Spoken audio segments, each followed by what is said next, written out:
This video could be the most important video that you ever watch. I'm not being hyperbolic, considering that heart disease, and in particular coronary artery disease, caused due to atherosclerosis, which is the buildup of plaque, furrowing of the arteries, and the narrowing of arteries, which leads to a heart attack. But not only that, also strokes, dementia, kidney disease, peripheral vascular disease, erectile dysfunction, etc.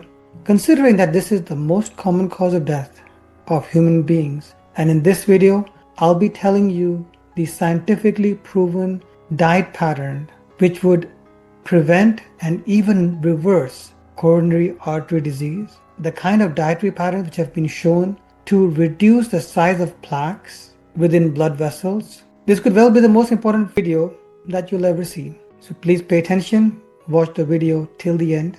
Make sure you share this video with anyone you know who may need this advice. I'll be going through 6 studies. This will be in chronological order. So I'll be starting with the older study first, moving on to the newer studies. And this video will also serve as a good illustration of how science evolves. How we had a certain perspective of a heart healthy diet in the 80s and 90s and how that changed as science evolved. It's important to understand that science is always evolving, but ultimately science is what we can determine as fact. Anything else is belief. There will be many things today that I might state about diet which may contradict what you have heard before. You may, for example, believe that saturated fats like ghee are healthy for you. That's what you've been told. That's what you've heard. However, if the science does not match with that, that belief is just what I said it is, a belief. It's not a fact. For that to be a factual belief, it would need to have the backing of scientific research. So even before starting the video, I'd like to say that to the ghee lovers and butter lovers, if you're planning to inundate the comment section with contradictory claims, then please make sure you share the evidence, you share the science. Don't just share what you believe, share any scientific evidence that you can to back your claims. As I said in the beginning of the video, I do want you to see the change in approach with studies as science evolves. The first 3 studies were done in the early 90s, and the diet that they considered to be the best diet for reduction in heart disease, and it did show some promise, was a low-fat diet. But the next 3 trials are more recent trials and would challenge the notion that a low-fat diet is the best diet. As we will see in the next study we discuss, this was instead using a Mediterranean style diet, which is not a low-fat diet. However, it is a high healthy fat or good fat diet with a low bad fat diet.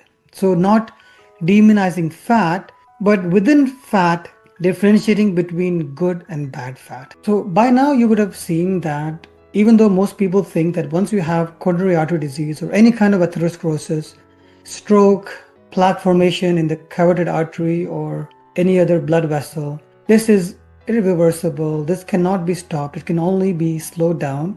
You will have seen by now that we have seen multiple studies, multiple lines of evidence showing that blockages in blood vessels, which is the number 1 cause of death of human beings, can be reversed through adequate lifestyle and diet. But what exactly are the components of a healthy diet? A diet which will help you prevent heart disease, specifically atherosclerotic coronary artery disease, but also reverse it as a supplement to the medication that you should be taking. Let's go through the characteristics of a healthy diet. One thing I'd like to point out that all of these foods belong to the family of carbs. And this is why when I see clients say to me that they already know what a healthy diet is, all they need to do is reduce their carbs. Honestly, that irritates me a bit, because carbs can be the most healthy foods that you can eat.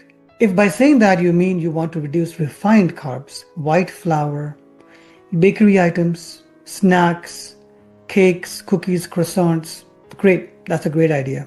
If by reducing carbs you mean reducing ultra-processed, factory-made, long storage life foods, that sounds good to me. If by carbs you mean those refined flours which have been mixed with saturated fat and deep fried, and this could be jalebis, pakoras, donuts, Timbits, that's a great idea. But if by reducing carbs you want to reduce whole nuts, whole grains, vegetables, fruits, lentils, legumes, soy products, beans, that would be a terrible idea.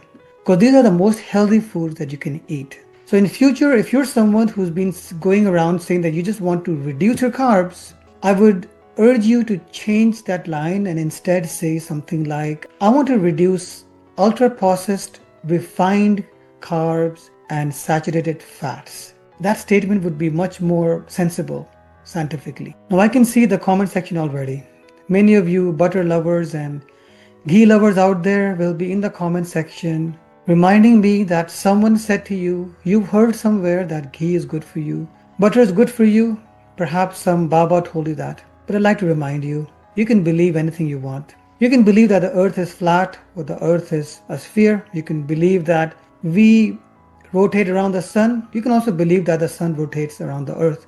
You can believe anything you like. What differentiates a factual belief from a non-factual belief is the scientific evidence.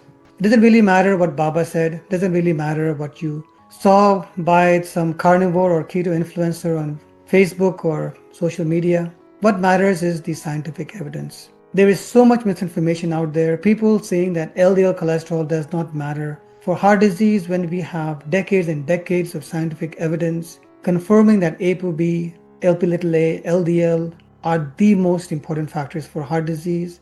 Of course, other factors like sugar, weight, blood pressure are also important. But if you really want to get into the comment section and argue that ghee and butter is healthy for you, then please come armed with the scientific evidence and make sure it is human, prospective, randomized control, trial data, equivalent level of scientific evidence, not some kind of animal study or mechanistic explanation from a petri dish in a lab. I hope you found the video useful. Please do share it with anyone who has heart disease or perhaps is at risk of heart disease. You could save a life by doing that. There is an attached blog which I will put in the description of the video. Make sure you read that. If you like to stay up to date with accurate, scientific, medical information, then consider subscribing to the YouTube channel, subscribing to the blog, and I'll see you at the next video.